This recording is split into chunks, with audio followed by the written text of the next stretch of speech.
A little Christmas season history for you today. At the end of the War of 1812, the British left the fort that they occupied at Prospect Bluff on the Apalachicola River in Spanish-controlled Florida. Nearly 5,000 people, including Maroons, who were escaped enslaved Africans who formed free settlements, and Native Americans of the Red Stick Creek, Seminole, and Miccosukee tribes, as well as some former British troops, lived at Prospect Bluff. Between 1815 and 1816, this community, called Fort Negro, some call it the very first Rainbow Coalition of Maroons and Native peoples, thrived and prospered. They cleared land, built homes, farmed 50 miles of crops along the river, and hunted and fished in the surrounding forests and plentiful waterways. The community was a beacon for enslaved Africans who escaped from bondage, not simply because it was self-sustained, prosperous, and inclusive, but also because the British left the fort fully fortified with armaments. So Fort Negro was not only a beacon for freedom-seeking oppressed people, but it was also able to defend that freedom from those who would take it from them. This, of course, was unacceptable to U.S. officials and slave owners. Near the border of the U.S., which protected slave owners and codified legal rights to quash slave insurrections in the Constitution of 1789, from July 20th to the 27th in 1816, General Andrew Jackson ordered an attack on the Seminole alliance, called the Seminole Nation, soon to be, at Fort Negro to, quote, restore the stolen Negroes to their rightful owners, end quote. It took 7 days for U.S. forces to overtake Fort Negro. This is the part of this history that never gets told, if the history of Fort Negro gets told at all.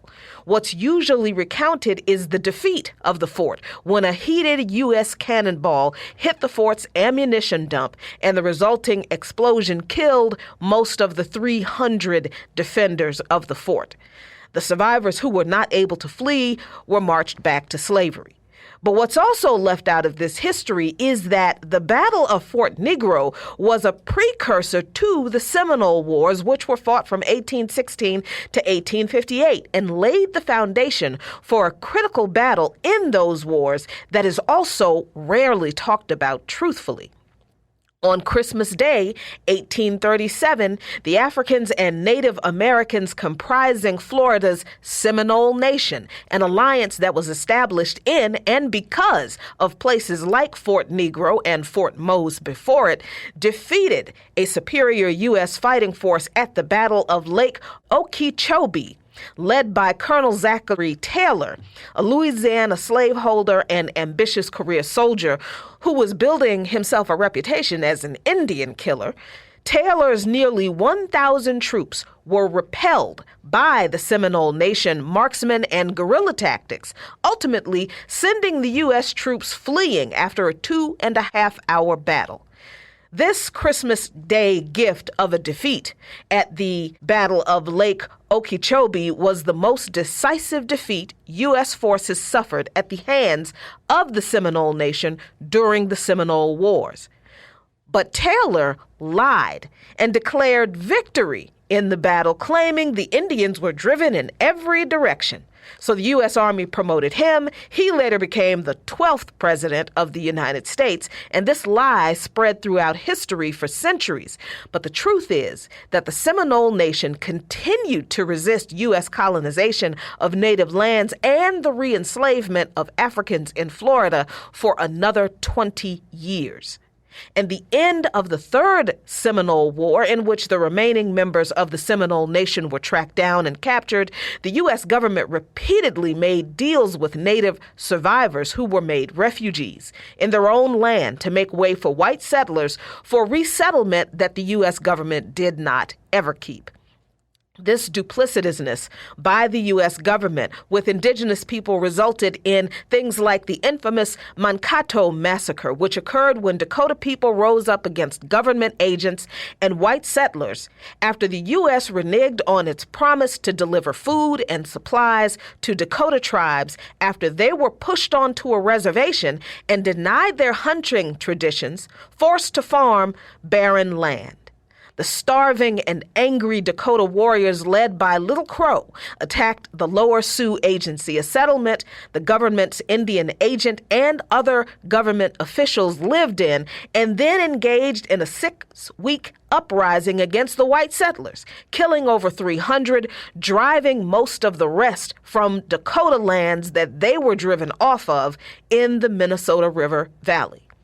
But U.S. forces defeated the Dakota Uprising in September 1862, and following the uprising, approximately 2,000 Dakotas surrendered or were taken into custody, including at least 1,658 non-combatants, as well as those who had opposed the war and helped free hostages. Meanwhile, Little Crow and a group of 150 to 250 of his followers fled to the northern plains of Dakota Territory and Canada. 303 Dakota men were subsequently sentenced to death. President Abraham Lincoln reviewed the convictions and approved death sentences for 39 of the 303 men. On the day after Christmas, December 26, 1862, 38 Dakota men were hanged in Mankato, Minnesota, in the largest one-day mass execution in American history. Today, the Minnesota State Legislature and the Minnesota Historical Society transferred ownership of 115 acres of land back to the Lower Sioux Indian community, including about half of the lands near the Lower Sioux Agency and part of the historic site of the battle. Giving the land back to the indigenous community is a major victory for the Dakota Sioux people, but it cannot restore the traditions, the folkways, the languages of the Dakota and all indigenous people in this country that are now endangered because the U.S. has spent hundreds of years trying to erase them from existence, just like the movement to ban teaching about race in U.S. schools really seeks to ban telling the history of African and Native solidarity that challenged and sometimes defeated white settler colonial domination. They want to erase us all and all the victories won against them, despite the treachery and atrocities they committed against us, because knowing this history and building on it is how we win.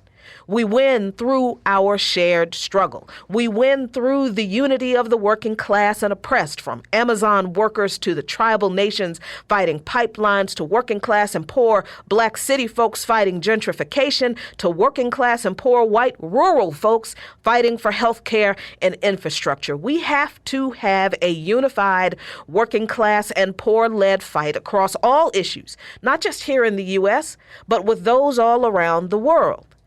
If we want peace on earth, it will have to be fought for against the violent, oppressive, murderous, settler, colonial, capitalist, and imperialist project we all still endure, and we have to fight it as a proletariat nation, just like the Seminole Nation showed us. That is how we win. Follow Luqman Nation on patreon.com/LuqmanNation for lots of great content.